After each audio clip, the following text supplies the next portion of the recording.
Awesome. I use she, her. How about y'all? Sorry, what are y'all's pronouns? She, her. He, him. He, him. See, thanks. Thank you. Water.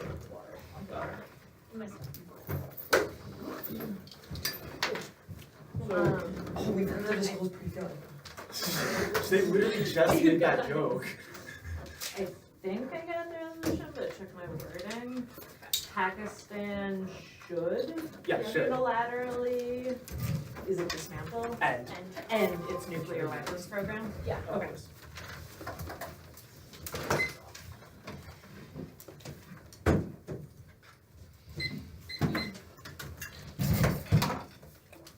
Hold on, give me How many sheets am I going to need, Santa?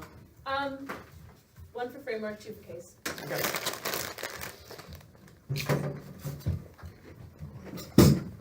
Please find each other. Okay. Kind of ask questions about speed.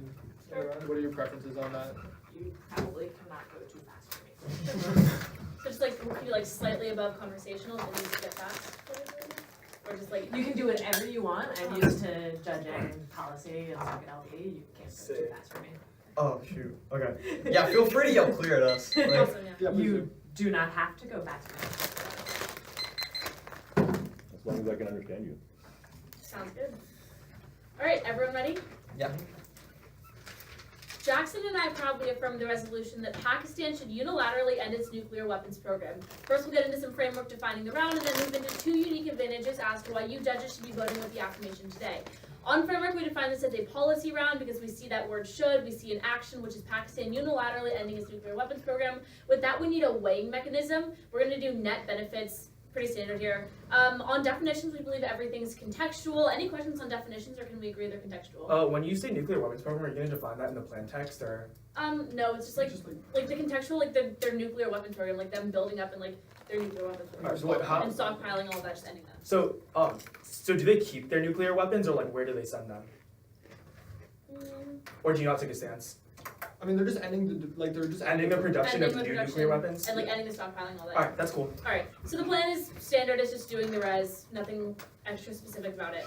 Alright, advantage 1 is going to be de-escalating regional war. Uniqueness 1 is that the Asia Pacific reports on March 8th of 2019 that India and Pakistan have historically fought over a territory called Kashmir. The situation is erupting right now because on February 14th, a young Islamic militant blew up a convoy of Indian trucks in the area. It's been the deadliest attack on the region in 30 years, so now both governments and the public of both nations are starting to get really upset, and they're just like thinking about escalating and starting to escalate. It's been escalating into a conflict more and more in recent months because of what just happened. Uniqueness 2, the conflict is inflating now as both prime ministers are facing large amounts of public pressure for military intervention. More specifically, in India, the prime minister is up for re-election in May and is eager to avenge the bombing because the entire population of India, like the whole public pretty much, is really, really upset about it and is urging the government to do something about it, to take a stance and like to fight back via the military. But more specifically in Pakistan, their new prime minister was elected last year with full support and backing of the military. They basically ran their campaign on the military. They ran as like,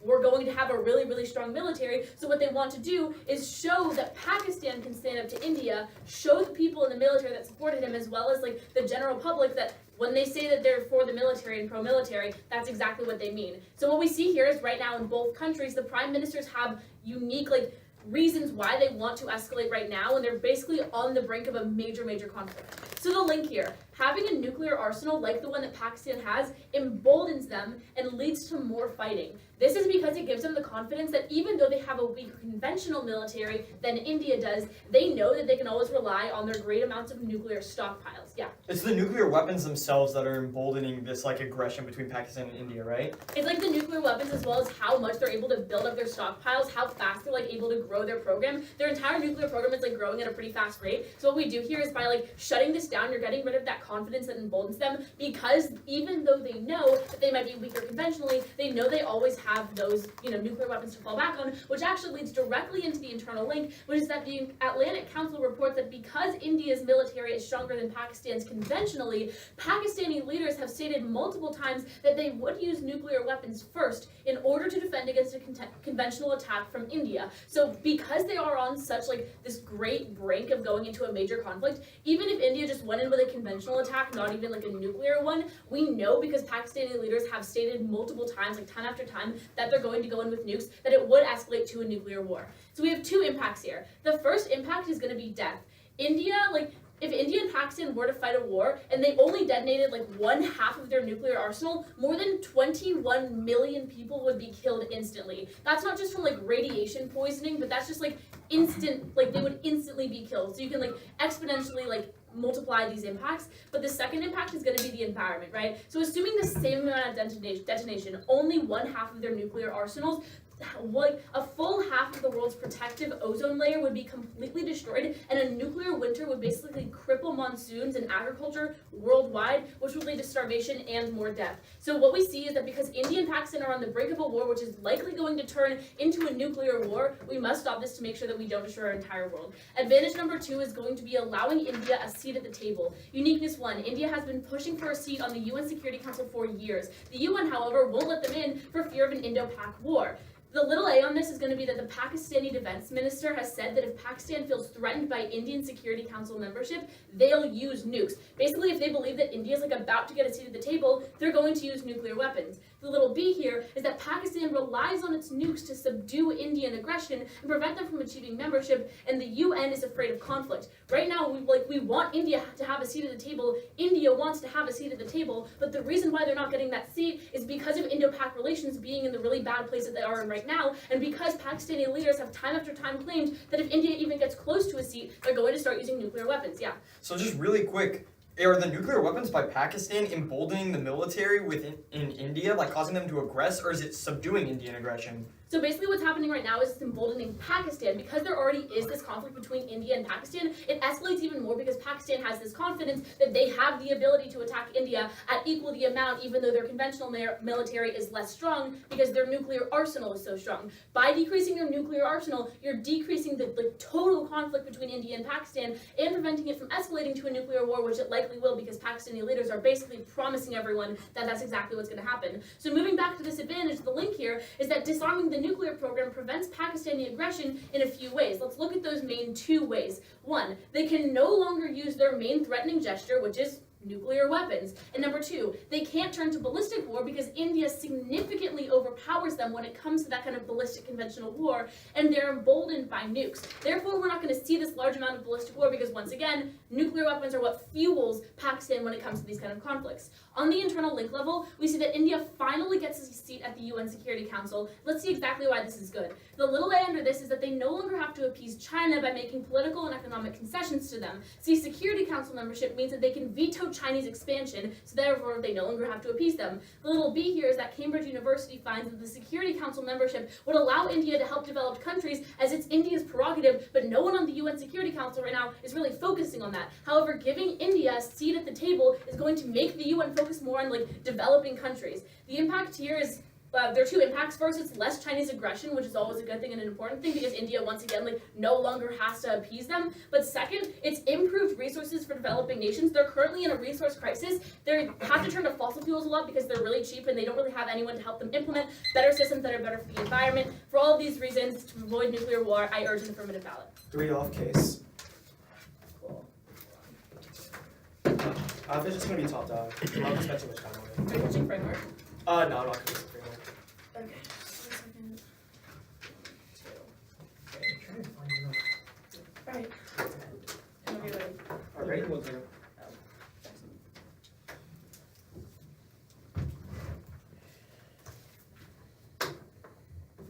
You're good. Alright, cool.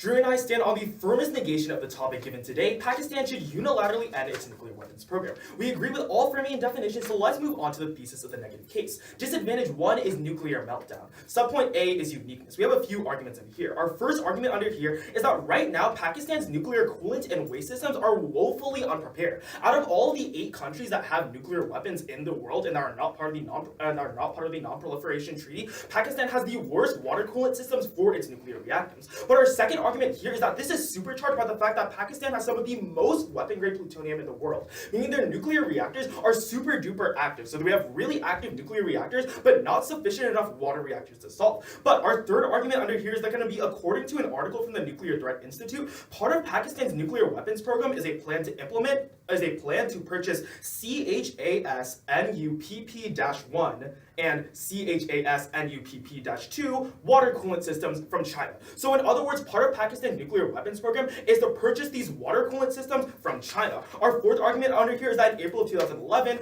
this was continued even further because the China National Nuclear Corporation has agreed to supply CHAS-NUPP-3 and CHAS-NUPP-4 water reactors in the future. So subpoint B is the link. What's the link here? So first, an observation. The word end is defined by Merriam-Webster as to finish completely. Completely finished, meaning they get rid of every single aspect of the nuclear weapons program. They never provided a counter definition, and they said they would default to contextual definitions, which is why you default to our interpretation. Now, as we said in our uniqueness evidence, part of Pakistan's nuclear weapons program involves this deal with China to purchase these water coolant systems. So what's the impact with this? What's the link here? They take away the nuclear weapons program, and they also cancel this arms deal with China to supply the water coolant system. So what's the impact? The impact is nuclear meltdown. In the world of the app, nuclear reactors are uniquely more likely to melt down than in the world of the negative because they don't have these water coolant systems. In other words, we're not able to cool as efficiently as other nuclear reactors, so in Pakistan, these nuclear reactors are more likely to melt down. There's two distinct impacts from this. The first impact is warming.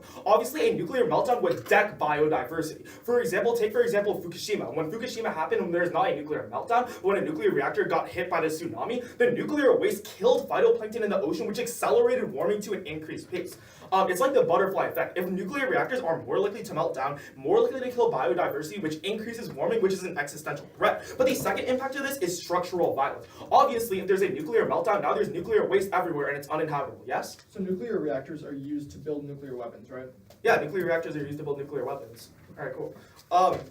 But also nuclear reactors are also used for nuclear power, and as the app said, those nuclear reactors are still going to exist in the world of the affirmative. Anyways, disadvantage 2 is Chinese backlash. Subpoint A is the status quo. Our first argument under here is going to be that General Zhuang Yujia described military cooperation with Pakistan to be the backbone of both economic, political, and social relations between Pakistan and China. But our second argument under here is going to be that China invests $62 billion annually under the Chinese-Pakistan economic corridor. And finally, our third argument here is going to be a treaty between China and Pakistan. The Sino-Pakistani Security Cooperation mandates that China is allowed to maintain current levels of military operation in Pakistan. So subpoint B is the link. What's the link here? So if Pakistan cancels its entire nuclear weapons program, it cancels its arms deal, which violates the Sino-Pakistani Security Cooperation, and that would anger China. What's the impact of angering China? Well, subpoint C is the impact. The impact is water sanctions. So we have a few arguments under here. So our first argument is, like they said, the Indian Prime Minister is up for re-election, and right now the person who's set to win is Gadkari. However, the Prime Minister Gadkari has set his election on aggression towards Pakistan. Most recently, on February 29th, 2019, he said a measure he will take against Pakistan is to cut off the eastern rivers to Pakistan, which supplies more than 50% of their water supplies. But our argument here is that part of the, as we said, our uniqueness, part of the Chinese-Pakistan economic corridor, that's $62 billion, part of that is desalination plants. Part of that is water supply. So here's the argument. China gets angered because they violate the Sino-Pakistani Security Cooperation. China gets angered. China cuts off its economic aid. So not only is India gonna cut off the rivers when the Prime Minister gets elected, China is also gonna retract its water aid to Pakistan. The impact here is structural violence. Obviously, if no one here has access to water, that's just awful. It allows for famine to happen. It allows for decreased agricultural input. It creates for increased instability, and that's probably the internal link to all their impacts. So thus the counterplan. This one's kind of a big one, so if you want the text of it, it's right here. Counterplan text: Pakistan should reavow through an executive order its commitment towards the purchase of CHAS-NUPP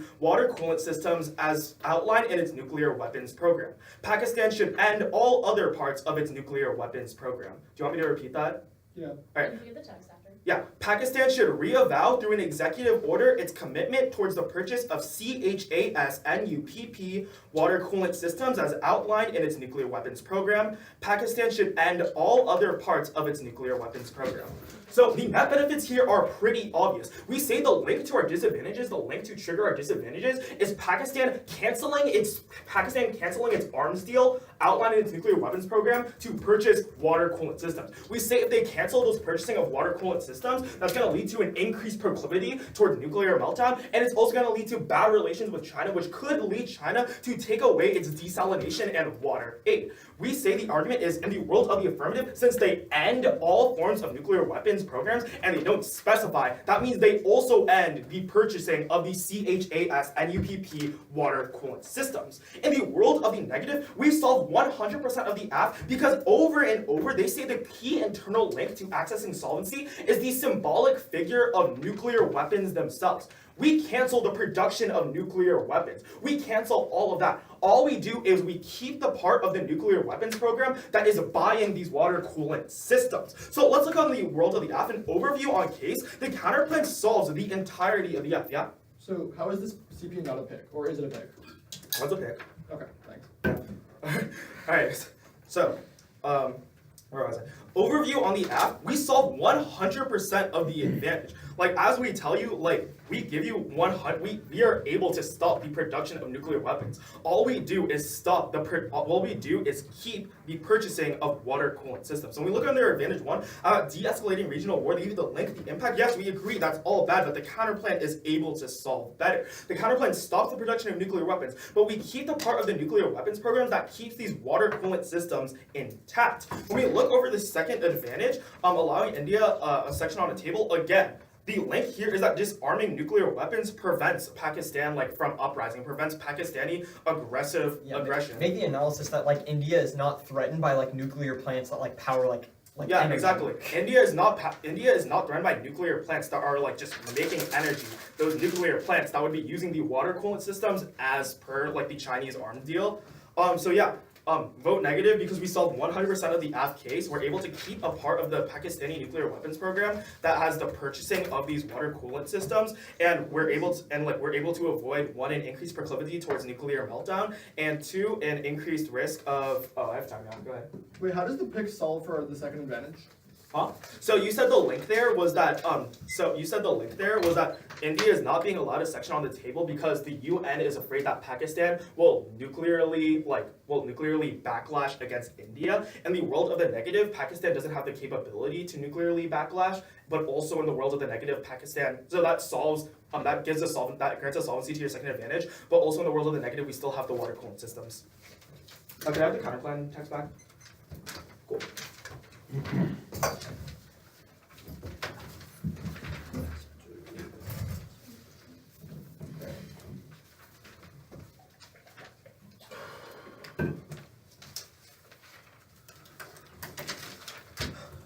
What's the order, Jackson? Yeah, give me one. Okay, so it's going to be the 1 new off on the counter plan, and then the disadvantages down, and then case. Can you just tell us now? Is it theory? Yeah. Okay. Yeah. So that CPU is Wait, sorry. Was it decided before CPU? Yeah.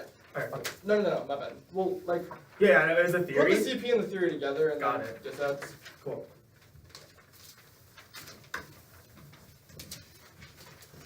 oh yeah, 1.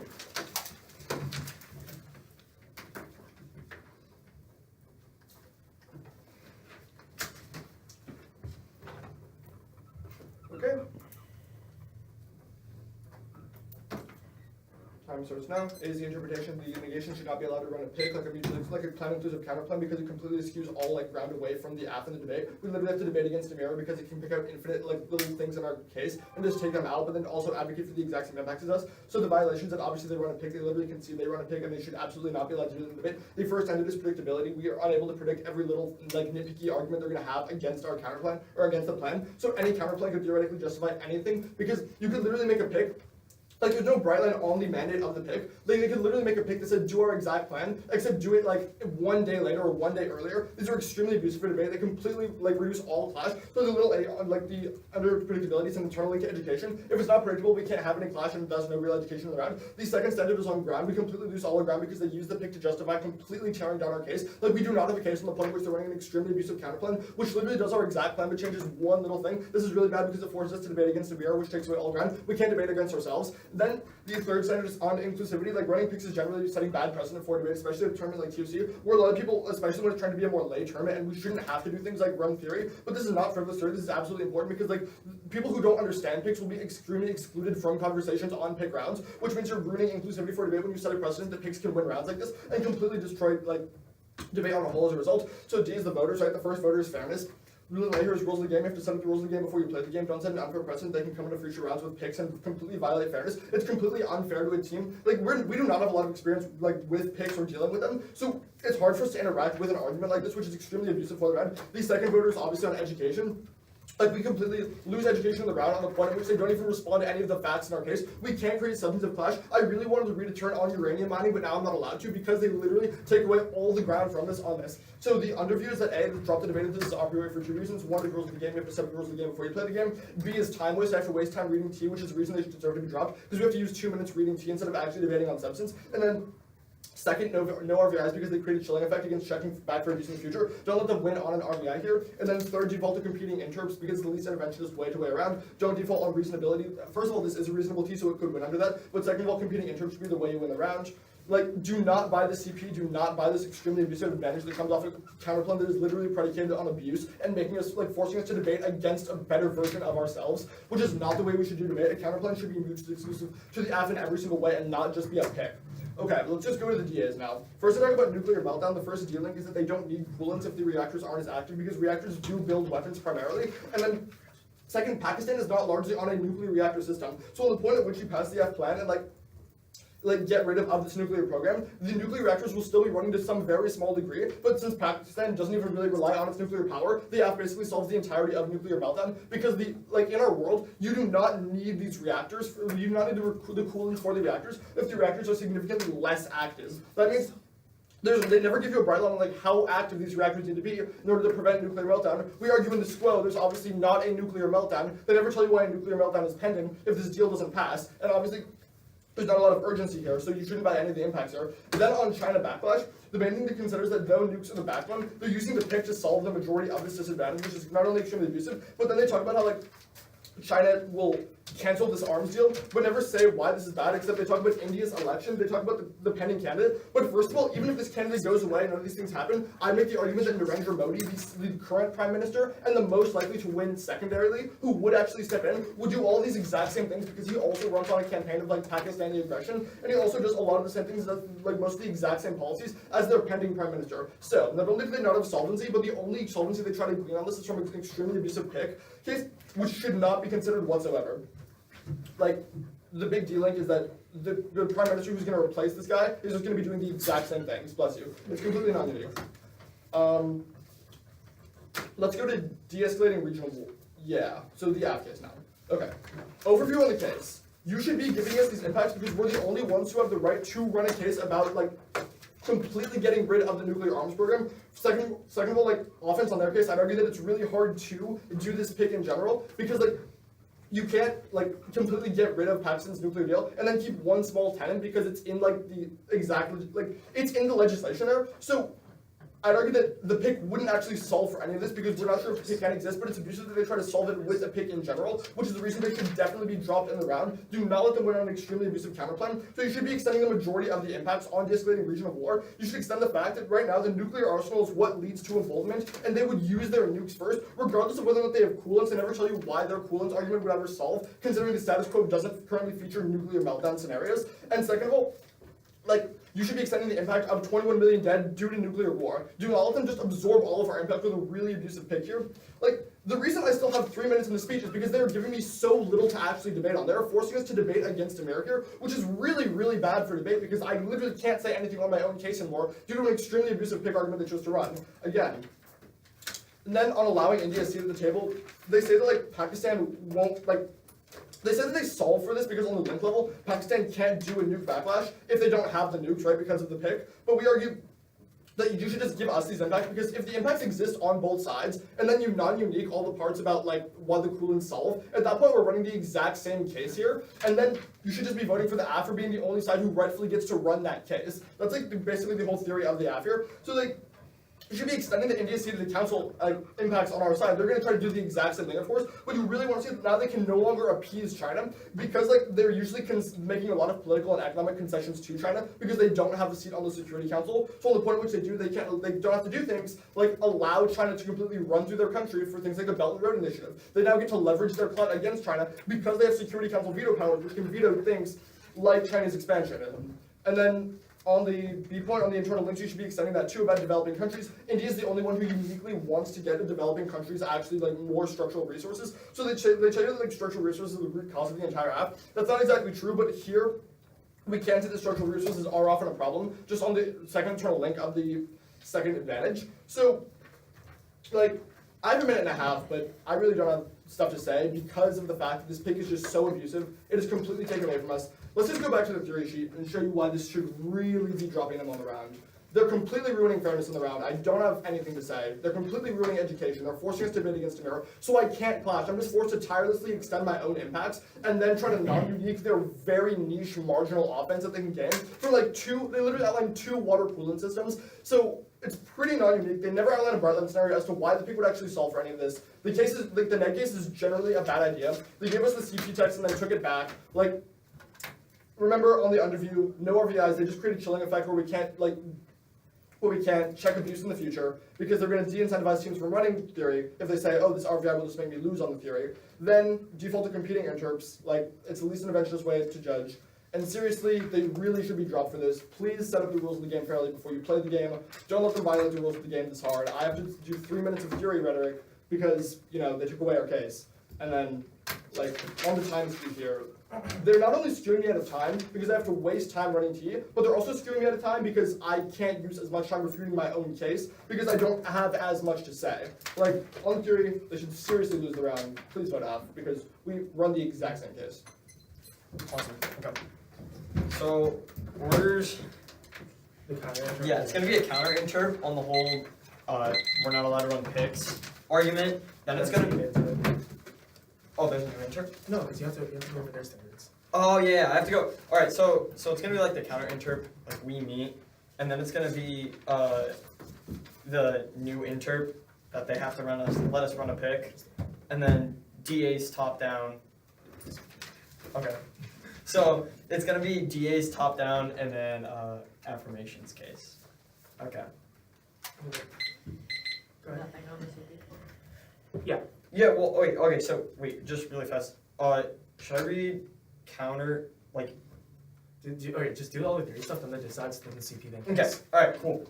So, time begins now. So, interp the affirmation must allow the negative to run a plan inclusive counter plan. Like B is the violation, they read T on us for saying that we're not allowed to run a pick. C is the standards. Alright, so the first standard is just gonna, or like the first argument here is just gonna be that negating is harder than affirming. Now there's 3 warrants here. The first warrant is gonna be psychologically. Basically, due to like psychological effects like the primacy effect and the recency effect, you're more likely to believe what you hear first and last. Therefore, because the affirmation has the first and the last speech within the debate, it is much easier to win like when you're debating on the aff side. Therefore, like allowing us to run a pick helps even that playing field. The second argument is going to be plan focus. The aff literally has the ability to basically like read a pick. They can like specify certain parts of the resolution and just focus the entirety of their case on that. Let's take a look at the affirmations case in regards to this warrant. Their entire the resolution says end all nuclear programs. Yeah. So you're saying that if we ran your exact pick on the app, we wouldn't hit theory as a result? Well, you could read it, but you would hit theory. But like Yeah. also, like no. So like no, the argument we're making is that the app has the ability to parameterize the resolution. Yeah, app can like read spec plans, so therefore like reciprocal, like neg should be able to run picks as a result of like evening that ground. But like, well, let's continue on, like focusing on the affirmations plan. Okay, they get mad at us for specifying a certain part of the resolution. However, the resolution sends end nuclear programs. App is basically doing the same thing because they're focusing solely on nuclear weapons. They're not focusing on the other nuclear nuclear programs. This is clear-cut evidence for how the affirmation can shift their plan and like their advantages to like certain parts of the resolution. So that's unfair. And then what's this? So you can go for golden terms in the last speech because we don't have. Oh yeah, they can go for golden turns in the last speech because they have the chance to like speak last. They have an opportunity to like get like some magic turn in like against like the pig that we don't have a chance to respond to. Yeah. How can we read golden turns when the NG's like rhetoric is supposed to check for abuse? Because we can't write anything we didn't already say in the first two speeches. I don't care. Like they're all Yeah, he'll address it. But the next standard is going to be real world education. In the real world, you don't necessarily like when someone proposes a policy, you don't necessarily have to say like, oh, something completely different from that policy, something that's completely exclusive from that policy. There's obviously adjustments within policies. Obviously, a PIC is a real reflection of real world policy making because it shows how we can adjust certain policies to do a better way than just the downright resolution. This is the biggest internal link to education because if debate is focused on mirroring real world policy making, then you should be voting for the team that is representing real world policy making, that is representing the core of debate. And then the third argument, or the third standard is going to be reciprocity. You have good theory that I don't have time for more POIs. The third standard under like the theory is just going to be reciprocity. The app could theoretically do an extra topical T, but like extra topical. yeah, extra topical advocacy. So we should be able to like read a PIC because they're able to permit, but we can only read T. Basically, if they read an extra topical advocacy, we can only read T. But if we read a plan inclusive counterplan, they can read T or they can permit. No, the argument is like they could just permit. Oh yeah, they could just permit. Like they have the access to perm. They don't necessarily have to go straight to T. So next on their interp, okay? So they first make the argument about predictability. We make the argument that like flows to our we make the argument that flows to our interp as well because the app could run an extra topical like case and can focus on certain parts of the resolution as they've already done. So therefore they're being like just as they are also unpredictable. So it's like key to being like reciprocal in the debate. Also, less predictability is good because it encourages on the. Yeah. Second, it's like less predictability is good because this is parliamentary debate and it's focused on like spontaneous, on the spot argumentation, but like not knowing exactly what your opponent's gonna be reading. It encourages real time critical thinking. And then just the third argument on predictability. This was a topic area. They've had access to prep. Like everybody knows like the ins and outs. They would have had the chance to research. They could have researched the fact that water coolants is a very viable pick within the realm. So like predictability just doesn't make sense. On ground, we tell you that it's harder to negate than affirm. We give you like 3 specific instances. Like we've already shown that. Less affirm is good. Yeah, that's why less aff ground is good because we have to even the playing field because affirming is harder than negating. They could have still had ground because it could have still like impact turn. Yeah, they still could have just impact turned the links. Like they still have ground within the pick. Next was their argument about inclusivity. Like people are like always people like are always excluded in debate. 2, like This is exclusionary. yeah, this isn't exclusionary. It's a counterplan. It's like a very viable debate strategy. This is something that's like often run. We're not being exclusive. On voters, they bring up education and fairness. We tell you that we meet fairness better because we even the ground between aff and neg, which is a crucial like element of this like debate. And on education, we should tell you that we're better for real world policy making, which is the most crucial like internal link to education. It's the biggest like mirroring. We'll default competing interps. Yeah, everything else is fine. Yeah, everything else is fine. Cross supply, like all their voters. Yeah, we don't get RVI necessarily. Next on the DAs. So on our first DA about nuclear meltdown, they make like 2 key arguments. First up, they say that like one non-unique, there's no brink right now that these nuclear reactants are suddenly going to have a nuclear meltdown. We make the argument that that's not really the argument we're going for. We're making the argument that nuclear meltdowns are like spontaneous instances that are like very hard to predict, are like very like in the moment and are very dangerous, and that water coolant systems are the only way to like prevent that. Nowhere in the affirmations plan do they solve for this issue of nuclear like meltdowns. That's like a key reason why you're going to be voting like for the negative, because in the aff world they still have access. The Pakistan still has all this plutonium, but they have nothing to cool it with. Next, they make the argument that reactors are only are used to build weapons like solely. No, we give you instances like reactors are used for power and energy. They say that Pakistan doesn't use that, but obviously if they have access to nuclear reactors and if they have such a small military, this isn't all going to nuclear weapons. And then Pakistan doesn't rely on... Pakistan doesn't rely on nuclear weapons. Yeah, they say Pakistan doesn't rely on nuclear weapons, but like they still have access... Yeah, nuclear power, but like they still have access to coal. Yeah. Yeah, like they still have access to coal. Like there are still other like key like elements of energy. Next on the second DA about China backlash. They make the argument that this new prime minister is going to do the same thing as the old one. We agree. This new prime minister that's elected, however, he's making direct plans to cut off water supply to Pakistan. They say we have no link because China isn't able to solve. We tell you the $62 billion in resources which China provides to Pakistan, which they never rebut, is key to key to maintaining Pakistan's economy, is key to fighting back against structural violence. You can extend all of our impact scenarios in which the eastern rivers cut off, in which China withdraws because Pakistan isn't able to sustain themselves. One of the key elements that you have to be realizing in this debate, Judge, is that even if for some reason you think we're not allowed to run the pick, and if for some reason you think our interp and counter-interp has clashed out, they don't solve for the millions of deaths in Pakistan as a result of no access to water, and they don't solve for the millions of deaths as a result of nuclear meltdown. That's a key voter issue. And then next on the affirmations case. Now, the only thing we tell you about how the CP solves specifically, how by getting rid of these nuclear weapons but maintaining coolant systems, we're still able to solve for the ass advantages because we keep the parts of the nuclear program that we need. We don't unilaterally end all forms of nuclear programs. We keep the essential elements. They say don't do that. That's basically affirming. That's just another argument under the interp. We've shown why it's key to even out ground. You have to be voting neg in this debate. Orders, theory, counterplane, case dissets. Are we all cool?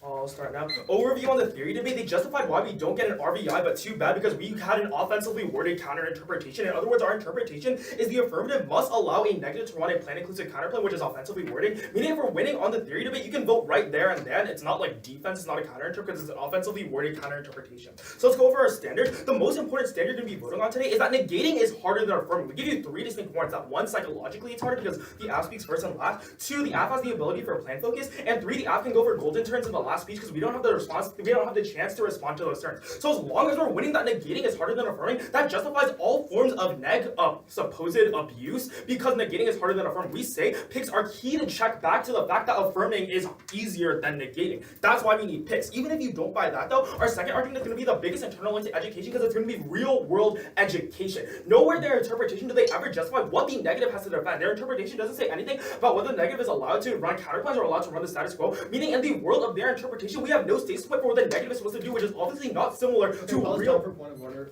Yeah. the argument about no bright line on what CPs are acceptable and what isn't acceptable is totally new. Drew did not say that. Yeah, that's cool. Okay. Real world education is still the biggest internal link to education because in the world of the negative, we're not able to run these counterplans that are very similar to the real world. Debate, the education that we get from debate, the most accessible place to get that is in policy making. And in policy making, we're allowed to do these plan inclusive counterplans, meaning we probably outweigh all of their claims on education. But our third argument is about reciprocity. Again, we give you the argument here. The app could theoretically do extra topical advocacies and we would read T. They didn't even read a perm. We read this pick, they could have just read a perm and it would have been okay. It's completely reciprocal, meaning that's terminal defense on all of their fairness claims. But now on their interpretation, so first of all, an overview on their interpretation, as long as we're winning that negating is harder than affirming, that means that impact turns all of their standards. We say it's good that all things happen because it's to check back the fact that affirming is easier than negating. A slight amount of neg abuse is key to check back on this because as long as we're winning that affirming is harder than affirming is easier than negating, we're winning this theory debate. The main standard you're going to want to be extending for that is the psychological standard. Even if they're going to bring up other stuff in the last speech, psychology outweighs because it applies to every single judge, flow or not. So now on predictability, Drew made a couple of good responses to predictability. First is that our second warrant for why negating is harder than affirming takes out predictability because it's reciprocal. The app plan focus is super unpredictable, meaning the world of the negative needs some unpredictability to outbalance it out. Not only that, but no predictability is good because it encourages on-the-foot critical thinking. But most importantly, yeah, this was the topic area. This shouldn't be unpredictable. This was our first search. On ground, again, Drew said you still have ground. You could have impact turned the disadvantages, meaning you still have ground. Not only that, we say limited app ground is good. Inclusivity in times two, we give the same responses that these are good things because affirming is easier than negating. On inclusivity, we read picks in front of lay judges all the time. They're not exclusive. So now that we wasted so much time on theory, let's go into the case. Overview on case, they completely conceded that the counterplan, if it's legitimate, solves the entirety of the 1AC, meaning that I only have to prove a slight net benefit through the disadvantages to win this debate. So let's go to the disadvantages. Even if you take out the counterplan, you can vote on the disadvantages alone. Let's go over the first disadvantage about nuclear meltdown. The argument here is very simple. Part of Pakistan's nuclear weapons program is to have these water coolant systems. We end the nuclear weapons program, we end the water coolant systems, nuclear meltdowns, higher proclivity to happen. In the world of the counterplan, that doesn't happen. Even if they didn't even do any works on the links or the impacts, but even if they did, we would only need a risk of this disadvantage being true in order for the counterplan to solve. Emphasize what I said in the 2NC, how the plutonium's still there, but nothing's being done about it. No, yeah, exactly. And the world of the affirmative, the plutonium is still there and nothing's being done about it. We need those water coolant systems. And about our second disadvantage about Chinese backlash, they literally didn't do any work on this at all. Our argument here is very simple. China will backlash against Pakistan because it violates the Sino-Pakistani security cooperation. To do this, China withdraws its water support. Pakistan is starving. Don't vote on T, vote on the counterplan, solves the F, and disadvantages that way.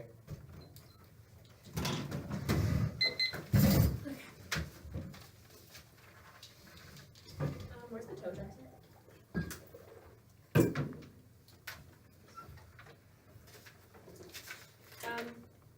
Two voters.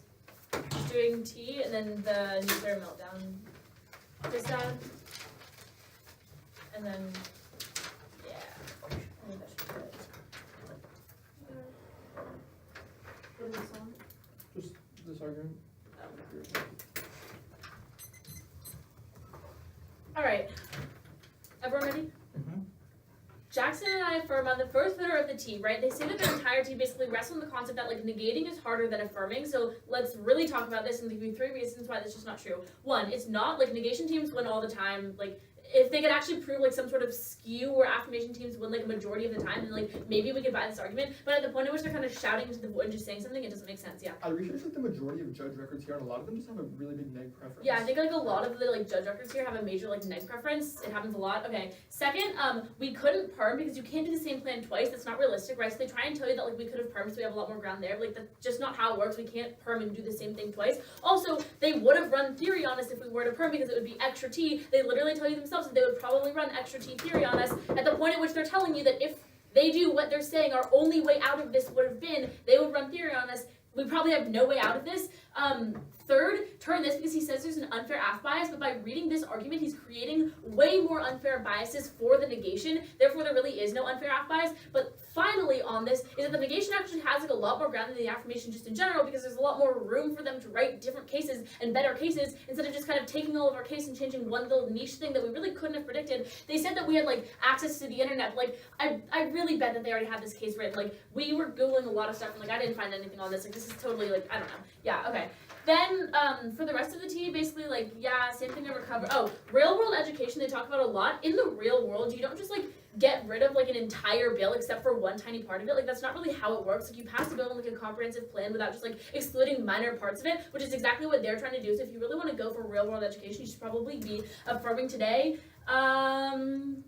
They say that less AF ground is good, but never give the brown. Oh yeah, they say we less. Can't debate against ourselves. They say less AF ground is good, but like they never really give like the bright line as to like how little ground. What they're having us do right now is debate against a mirror. Like we can't just like run these arguments and then they're like, oh no, we're running these arguments, and so then we have to like refute all of our arguments. That's super not fair. Like at the point at which there's no bright line as to like how much AF ground they're allowed to take away, they could really take away all of our ground, which is like literally what they're doing right now. That's really bad. That's really bad for debate. They tell you that like they run picks in front of lay judges all the time. Turn this because that's actually abusive for 2 reasons. Like one, it's gonna like make the debate worse because regardless of whether or not they're hitting like a lay team or like a flow team, like the lay judge like probably doesn't really know how to handle like a pick as well as like a really experienced policy judge, which is just gonna like take away from the debate, the quality of the debate, and the RFD like compared to what the actual round was. But second, that's actually really exclusive to judges, right? Like we have a like problem with like lay judges being really intimidated by debate. I know like my parents and my friends' parents are always like, wow, debate's so crazy, because you see videos of people like spreading and running things like, I don't know, probably picks online all the time, and then people get really intimidated. That takes more people out of the judging pool. That means that we can't have as many like debate tournaments because either 1, there aren't enough judges for it, or 2, schools with no money, like literally our school, aren't able to pay the fees that it takes when like you don't have enough judges. That's exclusive for parents, for teams, for schools. Like just makes debate really bad. If you want to make debate better, you should probably be affirming today. Yeah. The fact that the majority of this debate is about the theory is the biggest one on why this pick is ruining education in the round. Yeah, like the fact that the majority of this debate is all about this theory is probably the biggest reason why this pick is bad and why you should be voting for the affirmation and why this pick is like ruining this round. Because like, I don't know, I thought like Drew and Ryan came up with a pretty like cool case, and like I thought we had a pretty cool case. However, we couldn't even do any like actual case debate because it's all about this theory, right? Like if we just talked about like what nuclear meltdown would be like if we just ended the program instead of like talking about these coolant systems, right? Like I think that'd be a lot better than if they like had this pick. If we could actually run our our advantages, if Jackson could have done that really cool turn he wanted to, like he has a whole sheet of just like blocks for the turn and all this stuff, right? Now look at him, he's crumpling it up. He like did a lot of hard work on that. That sucks. Okay. The second voter issue is going to be all about this nuclear meltdown point.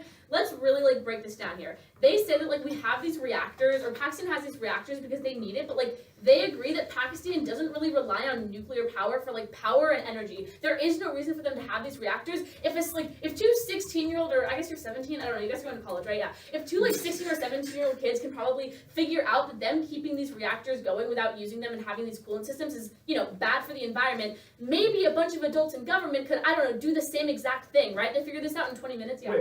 Wait, hold on. Point of order. That was like definitely a new argument. The whole thing about like 16 Alright, and 17 okay. year olds. Alright, resume time. Like- Resume time in 3, 2, 1. The biggest problem here is that Pakistan doesn't even rely on these things for like power and energy, and they agree with that, so they're not going to even need these things at all. Yeah. They literally say they're more using coal and fossil fuels. Yeah, they tell you themselves that they're using like coal and fossil fuels more. They're like, yeah, like they have access to coal. Okay, exactly. That's like literally the exact point. At the point at which Pakistan doesn't rely on like power and like nuclear power or nuclear energy at all because they have things like coal, means that they don't need these reactors anymore, means they're not going to have this problem. They also agree that we're not really showing any urgency right now, how like there's going to be some nuclear meltdown, right? They haven't really demonstrated any big problem with these reactors. Like there's no reason why these reactors are going to have like, you know, any big problem. Honestly, like I'm just really disappointed in this round. I think Drew and Ryan are really great debaters, but I'm sad that it had to turn into this. I was really excited about our two advantages. I thought Jackson and I did a pretty cool job. Please try to end abuse in debate by voting for the affirmation. Good round, guys. That was a lot more inclusive than our last debate. What did Aiden? That was funny. Our last debate. That was funny. That was the most fun I've ever had in a debate round. That was fun. That's where we got these nifty water bottles. I'll bring mine tomorrow.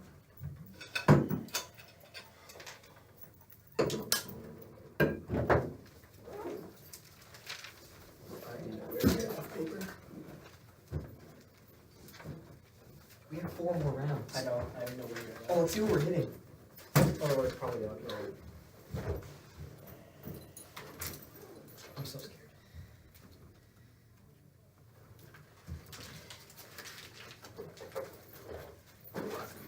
Did you guys get an email? From Tab? My phone was on airplane mode. And I just turned mine off. What the heck?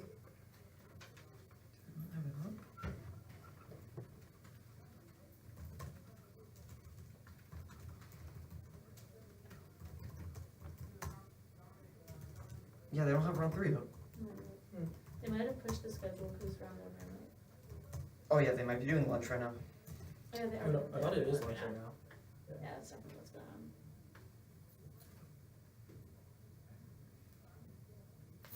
Can I ask you, can someone give me, what was the official topic, the exact wording of it? It was Pakistan should unilaterally end its nuclear weapons program. It was, okay.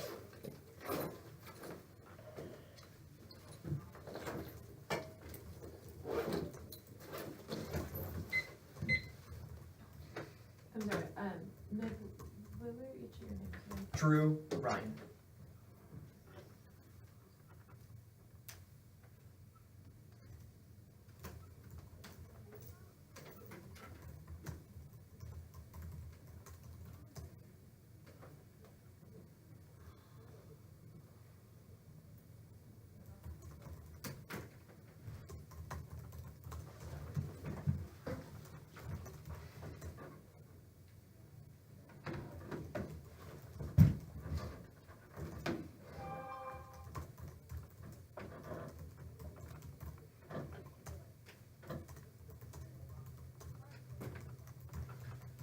What are the odds that we hit y'all again? I know. Probably low. Oh, you mean like in the future? Oh, you mean like for now? Yeah. No, yeah. Like, This is my 5th time this year debating against Sienna. is it? Is it actually? Fullerton was twice. Two at league, or league, Two state at league, balls, Fullerton 2 at Fullerton, twice. 5. That's crazy. So both y'all's teams were around here. Yeah. Not from here, we're like about like an hour away. We're like 30 minutes away. Oh, okay. In like Which, the like- same direction. Yeah. So we're like Which, halfway like, is between from them and here. Northeast, so. Also, I want to have a discussion with y'all about teams that have no money after this. Teams that have no money.